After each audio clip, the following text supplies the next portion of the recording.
Speculation over. It's got 45 megapixels.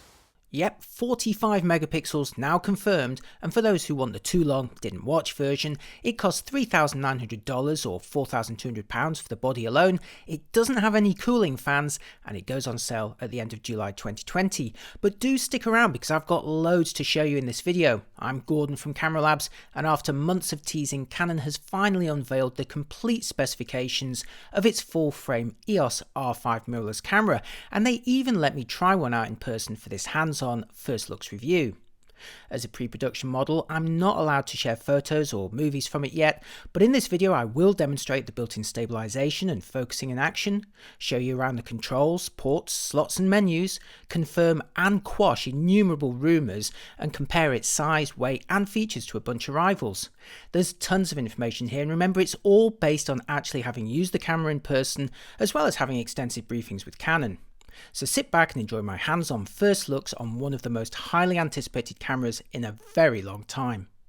Canon's launching the EOS R5 alongside the more affordable R6 seen here on the left, and while the R5 employs more magnesium alloy in its construction, not to mention having more sophisticated top controls, both actually share a lot of features in common. Full-frame sensors with built-in stabilization, claiming up to 8 stops of compensation, 12 frames per second mechanical or 20 frames per second electronic bursts, uncropped 4K up to 60p with dual pixel autofocus, fully articulated screens, joysticks and dual card slots, albeit twin SD on the R6 versus SD and CF Express on the R5. If you're interested in the EOS R6, check out my separate hands-on video all about it, but in the meantime it has a 20 megapixel sensor and costs $2,500 or British pounds. Many of you will be wondering how the R5 physically measures up to the EOS 5D Mark IV DSLR, so here's the DSLR on the left, clearly giving the R5 on the right some design inspiration. The 5D4 is clearly larger in every dimension though, and 150 grams heavier too for the body alone. The R5's grip is of course shorter, but still felt very comfortable in my hands, and Canon claims the weather sealing is to the same level as the 5D4. Thanks to its optical viewfinder, the 5D4 unsurprisingly enjoys longer battery life though, with 2 to 3 times more shots per charge. For all the Sony owners out there, here's the R5 again on the right, next to the A7rIV on the left. Now the A7 III is a much more affordable model than the R5, but it is roughly similar in size and shape to the other A7 models, and that allows us to make a physical comparison here. This time it's the Sony that's a little smaller than the Canon, particularly in width, and it's a little lighter too. Personally speaking though, the R5 felt more comfortable in my hands, and I also preferred its controls, handling and user interface. And finally, here's the R5 next to the original EOS R that launched Canon's full-frame mirrorless system. The EOS R on the left has quite a different head shape, doesn't it, and a number of control and feature differences, but they're actually very similar in size. The R is a little bit lighter, but remember it misses out on built-in stabilization. Both models felt similar in my hands, but I preferred the more traditional controls of the R5, including its rear thumb wheel and joystick. Both models share the same degree of weather sealing. Okay, now let's have a look at the R5 in more detail. From the rear and top you'll see while Canon has adopted some elements from the EOS R, including its information screen and mode control, it's sensibly opted to include a rear thumb wheel and an AF joystick. Both transform the usability over the EOS R in my view, and also make for an easier transition for existing Canon DSLR owners. If you've not seen the EOS R before, the R5 inherits the backlit top screen and mode control, where you press the mode button, then turn the chunky wheel around it to switch between program, manual, shutter and aperture priority, bulb and custom modes. Pushing the info button on the rear toggles between photo and video modes, after which you again use the dial to switch between the various movie options. Round the back is a 3.2-inch screen with 2.1 million dots, and I'm delighted to report Canon has stuck with a fully articulated side hinge design that's ideal whether you're facing the camera or taking photos at high or low angles, whether in the landscape or portrait orientation. And when it's flipped out, you can also configure the viewfinder eye sensor to switch off if desired. The fully articulated screen and great touch interface are key benefits Canon continues to have over Sony, although I do know some people personally prefer vertically tilting screens. As expected, Canon's equipped the R5's viewfinder with a high-resolution 5.69 million dot OLED panel that sports 1600 by 1200 pixels and 0.76 times magnification. This matches the resolution of the Lumix S and Sony A7R Mark IV viewfinders and delivers a really detailed image that's fantastic for confirming focus. Note the cheaper R6 opts for the 3.69 million dot panel that's used on the original EOS R. On the left hand side you'll find a bunch of ports including 3.5mm microphone and headphone jacks, a PC sync port for external lighting, and USB-C and micro HDMI ports. The USB-C port runs at 3.1 Gen 2 speeds and can be used for charging and operation with a compatible power delivery source. And it's interesting to see Canon finally switch from mini HDMI to micro HDMI. Which do you prefer? You can also use the R5 as a webcam over HDMI. It provides a clean output up to 4K, or directly over USB using Canon USA's beta plugin for Windows.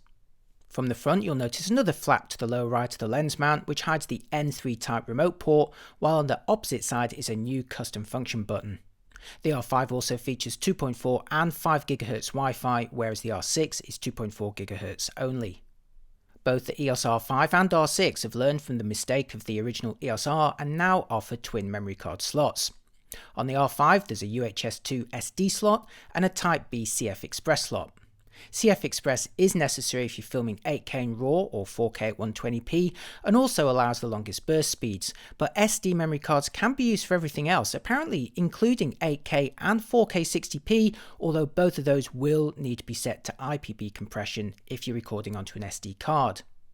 You can also record video to both cards simultaneously, although if you're filming 8K RAW on the CF Express card, it'll be the IPB version that goes onto the SD.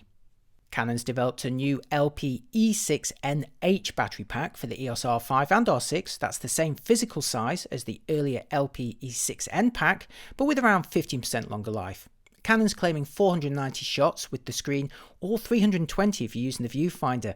That high resolution panel is hungry regardless of who deploys it, and you can also use it on earlier models to slightly boost their lifespan.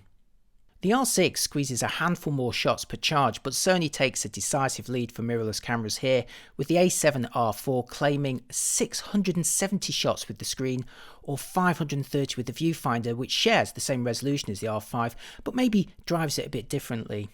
Meanwhile, the optical viewfinder on the 5D Mark IV lets it take 900 shots per charge. For longer battery life, the new BG R10 grip works on both the R5 and the R6. It takes 2 batteries and provides portrait controls. When it's attached to the camera, you can charge both batteries over the USB-C connection. Canon also offers a new WFT R10B grip, but for the R5 only. This again takes 2 batteries, provides portrait controls, but also adds much improved Wi-Fi transmission with 802.11ac 2x2 MIMO support and a gigabit Ethernet port for wired connectivity.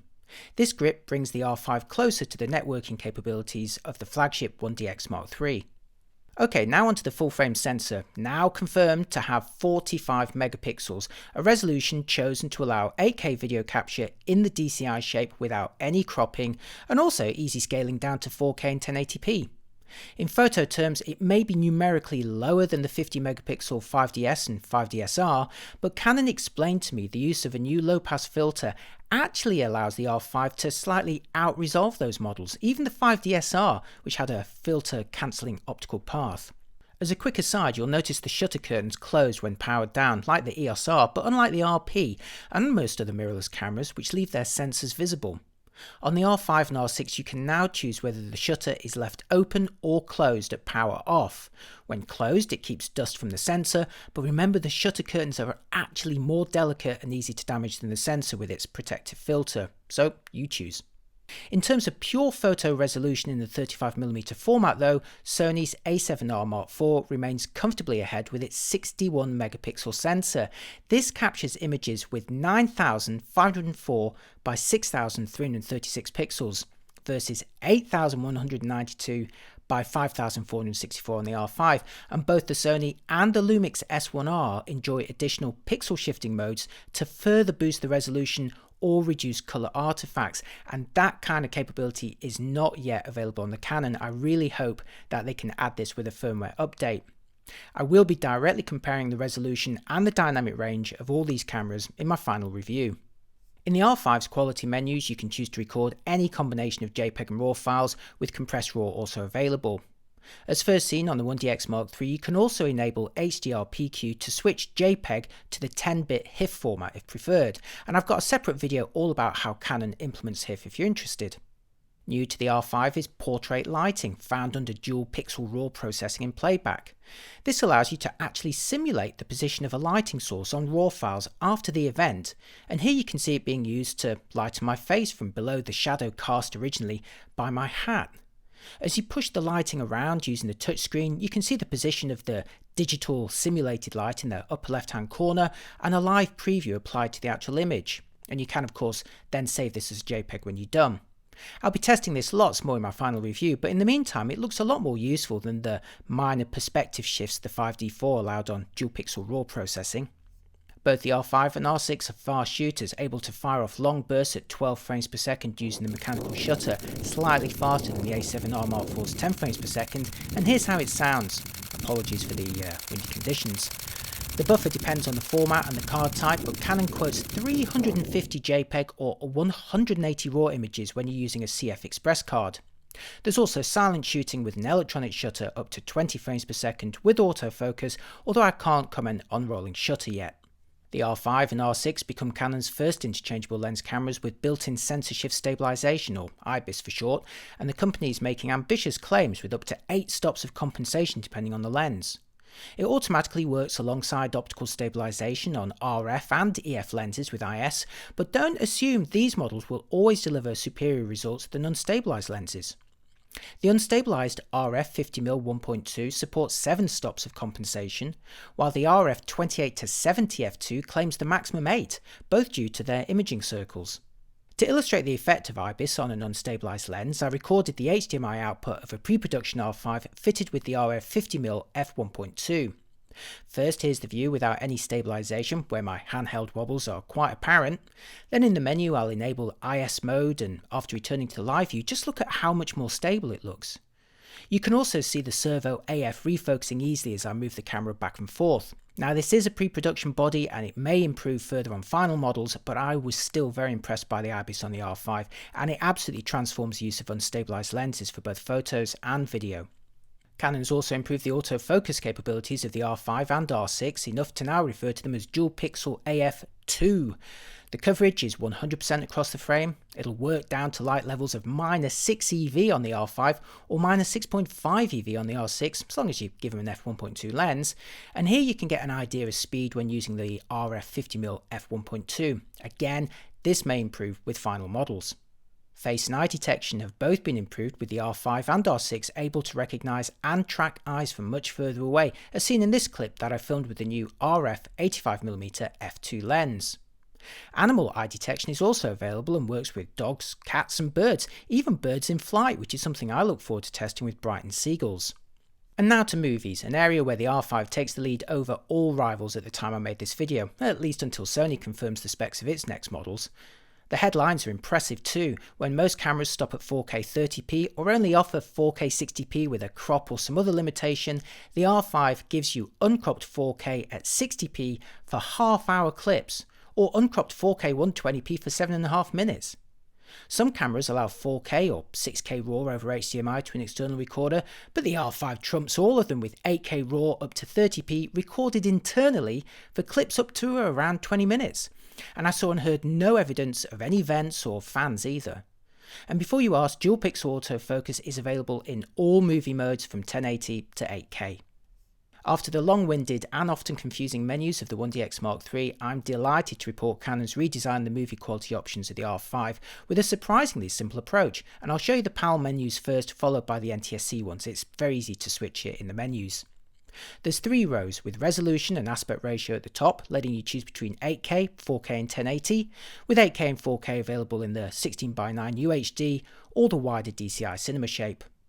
From the middle row you choose the frame rate from 24 to 60p, while on the bottom row you choose compression from RAW, All-I and 2 flavours of IPB. Depending on the quality and other settings, various options may become greyed out and unavailable. For example, 12-bit RAW is only available in 8K in the DCI shape. There's no RAW in any other format, although you can record 1080 to 8K in 10-bit C-Log1 or HDR-PQ. I'm pleased to report 24p also appears to be available at all resolutions, including 1080. Now 8K may be excessive for most videographers, but ironically it may be photographers that end up using it the most. It allows you to effectively capture and subsequently frame grab 35 megapixel images in bursts that are taken up to 30 frames per second. Many videographers will, however, adore the chance to film uncropped 4K at 120p with autofocus, albeit recorded without sound and automatically slowed in camera by 4 times. I personally can't wait to try this mode out on the R5. There's actually surprisingly few gotchas. Heat will be an issue in 8K, but early reports claim you should get around a 20-minute clip out of the R5 before a cooldown is required. RAW may be available in 8K, but sadly not in any lower resolution formats, and 120p is currently only available in 4K, not 1080, although I've already put in a request for it. Both 8K RAW and 4K 120 also demand CF Express cards, which aren't exactly cheap right now, but 4K 60 can still be recorded to SD memory cards in IPB. Canon's even finally included zebra patterns to more easily judge overexposure. Now, I have a lot more testing to do for my final EOS R5 review, but first impressions are certainly looking very strong indeed. Canon really does appear to have put everything it can think of into this camera, with the minimum of caveats other than an understandably high asking price of around $4,000.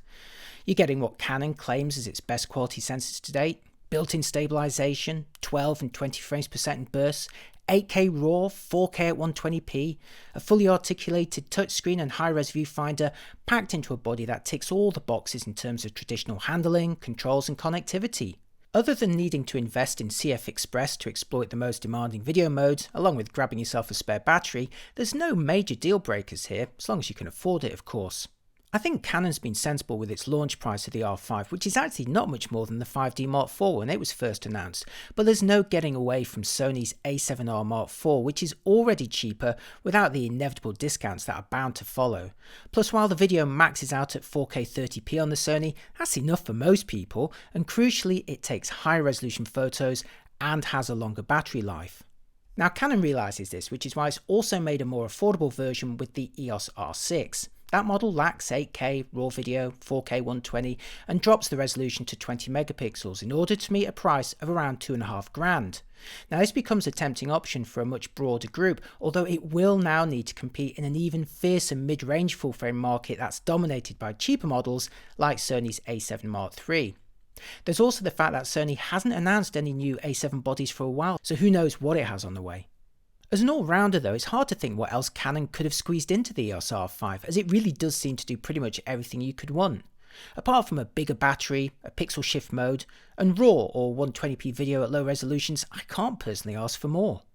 Is the R5 everything you wanted, or is it lacking a key feature? How about the price? Less than you expected or more than you hoped? Crucially, are you going to buy one, or are you tempted by the R6?